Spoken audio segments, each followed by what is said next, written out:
नमस्कार दोस्तों, ओम श्री गणेशाय नमः।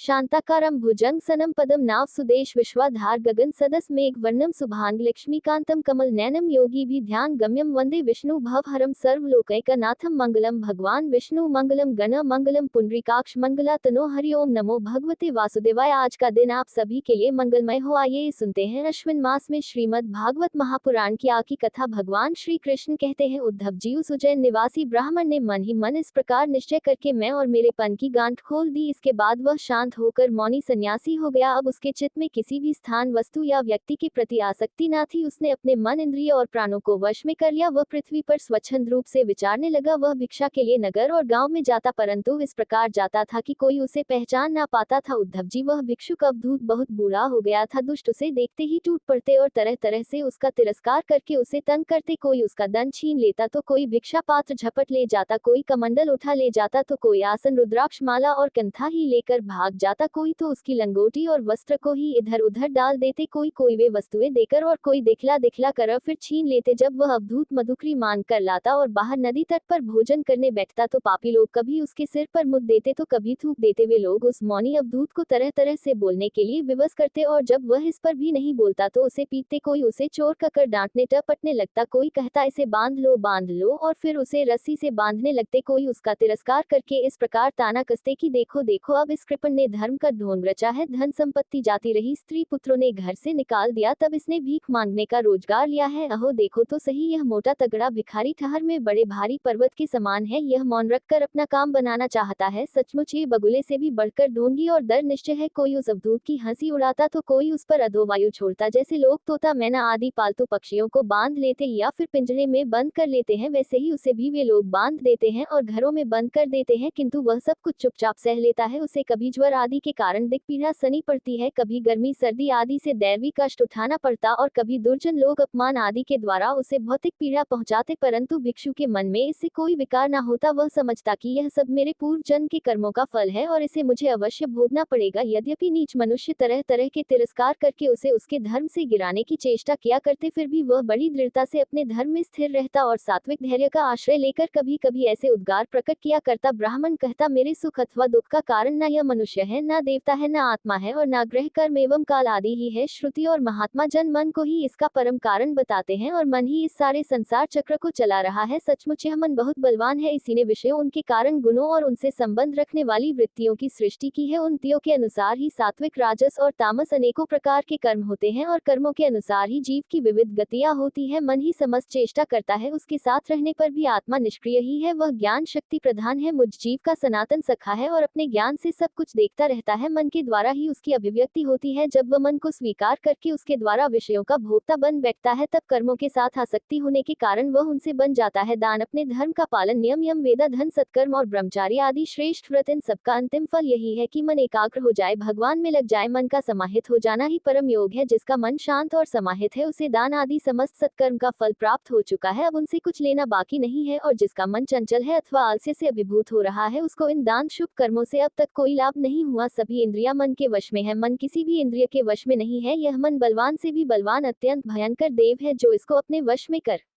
लेता है वही देव इंद्रियों का विजेता है। सचमुच मन बहुत बड़ा शत्रु है, इसका आक्रमण है। यह बाहरी शरीर को ही नहीं, हृदयादि मर्म स्थानों को भी धता रहता है। इसे जीतना बहुत ही कठिन है। मनुष्य को चाहिए कि सबसे पहले इसी शत्रु पर विजय प्राप्त करे, परंतु होता है ये कि मूर्ख लोग इसे तो जीतने का प्रयत्न करते ही नहीं, दूसरे मनुष्य से झूठ मूठ झगड़ा करते रहते हैं और इस जगत के लोगों को ही मित्र शत्रु उदासीन बना लेते हैं। साधारण मनुष्यों की बुद्धि अंधी हो रही है, तभी तो वे इस मन कल्पित शरीर को मैं और मेरा मान बैठते हैं और फिर इस भ्रम के फंदे में फंस जाते हैं कि यह मैं हूँ और ये दूसरा। इसका परिणाम ये होता है कि वे इस अनंत अज्ञान का में ही भटकते रहते हैं। यदि मान ले कि मनुष्य ही सुख दुख का है, तो भी उनसे आत्मा का क्या संबंध, क्योंकि सुख दुख पहुंचाने वाला भी मिट्टी का शरीर है और भोगने वाला भी कभी भोजन आदि के समय यदि अपने दांतों से ही अपनी जीभ कट जाए और उससे पीड़ा होने लगे तो मनुष्य किस पर क्रोध करेगा। यदि ऐसा मान ले कि देवता ही दुख के कारण है, तो भी इस दुख से आत्मा की क्या हानि, क्योंकि यदि दुख के कारण देवता है तो इंद्रिया विमानी देवताओं के रूप में उनके के भोक्ता भी तो वही है और देवता सभी शरीरों में एक है। जो देवता एक शरीर में है वही दूसरे में भी है। ऐसी दशा में यदि अपने ही शरीर के किसी एक अंग से दूसरे अंग को चोट लग जाए तो भला किस पर क्रोध किया जाएगा। यदि ऐसा माने कि आत्मा ही सुख दुख का कारण है तो वह तो अपना आप ही है, कोई दूसरा नहीं, क्योंकि आत्मा से भिन्न कुछ और है ही नहीं। यदि दूसरा कुछ प्रतीत होता है तो वह मिथ्या है, इसलिए ना सुख है ना दुख। फिर क्रोध कैसा? क्रोध का निमित्त ही क्या? यदि ग्रहों को सुख दुख का निमित्त माने तो उनसे भी अजन्मा आत्मा की क्या हानि? उनका प्रभाव भी जन्म मृत्यु शरीर पर ही होता है। ग्रहों की पीड़ा तो उनका प्रभाव ग्रहण करने वाले शरीर को ही होती है और आत्मा उन ग्रहों और शरीर से सर्वथा परे है, तब भला वह किस पर क्रोध करे? यदि कर्मों को ही सुख दुख का कारण माने तो उनसे आत्मा का क्या प्रयोजन, क्योंकि वे तो एक पदार्थ की जड़ और चेतन उभय रूप होने पर ही हो सकते हैं, किंतु देह तो अचेतन है और उसमें पक्षी रूप से रहने वाला आत्मा सर्वसा निर्विकार और साक्षी मात्र है। इस प्रकार कर्मों का तो कोई आधार ही सिद्ध नहीं होता, फिर क्रोध किस पर करे? यदि ऐसा माने कि काल ही सुख दुख का कारण है तो आत्मा पर उसका क्या प्रभाव, क्योंकि काल तो आत्मस्वरूप ही है। जैसे आग को नहीं जला सकती और बर्फ को नहीं गला सकता, वैसे ही आत्मस्वरूप काल अपने आत्मा को ही सुख दुख नहीं पहुंचा सकता, फिर किस पर क्रोध किया जाए? आत्मा शीतोष्ण सुख दुख आदि द्वंद से सर्वथा अतीत है। आत्मा प्रकृति के स्वरूप धर्म कार्य लेस संबंध और गंध से भी रहित है। उसे कभी कहीं किसी के द्वारा किसी भी प्रकार से द्वंद का स्पर्श ही नहीं होता। वह तो जन्म मृत्यु के चक्कर में भटकने वाले अहंकार को ही होता है। जो इस बात को जान लेता है वह फिर किसी भी भय के निमित्त से भयभीत नहीं होता। बड़े बड़े प्राचीन ऋषि मुनियों ने इस परमात्मा निष्ठा का आश्रय ग्रहण किया है, मैं भी इसका आश्रय ग्रहण करूंगा और मुक्ति तथा प्रेम के दाता भगवान के चरण कमलों की सेवा के द्वारा ही इस दुरंत अज्ञान सागर को अनायास पार कर लूंगा। भगवान श्री कृष्ण कहते हैं, उद्धव जी, उस बंधन क्या नष्ट हुआ? उसका सारा क्लेश दूर हो गया। अब वह संसार से विरक्त हो गया था और संन्यास लेकर पृथ्वी में स्वच्छंद विचर रहा था। यद्यपि दुष्टों ने उसे बहुत सताया, फिर भी वह अपने धर्म में अटल रहा, तनिक भी विचलित ना हुआ। उस समय वह मौनी अद्भुत मन ही मन इस प्रकार का गीत गाया करता था, उद्धव जी, इस संसार में मनुष्य को कोई दूसरा सुख या दुख नहीं देता, ये तो उसके चित्त का भ्रम मात्र है। ये सारा सार और इसके भीतर मित्र उदासीन और शत्रु के भेद अज्ञान कल्पित है। इसलिए प्यारे उद्धव, अपनी वृत्तियों को मुझ में तन्मय कर दो और इस प्रकार अपनी सारी शक्ति लगाकर मन को वश में कर लो और फिर मुझ में ही नित्य युक्त होकर स्थित हो जाओ। बस सारी योग साधना का इतना ही सार संग्रह है। ये भिक्षु का गीत क्या है? मूर्तिमान ब्रह्म ज्ञान निष्ठा ही है। जो पुरुष एकाग्र चित्त से इसे सुनता सुनाता और धारण करता है वह कभी सुख दुख आदि द्वंद के वश में नहीं होता, उसके बीच में भी वह सिंह के समान रता रहता है। तो इसी के साथ आज का यह अध्याय समाप्त हुआ। इसके आगे की कथा मैं कल के अध्याय में सुनाऊंगा। तब तक के लिए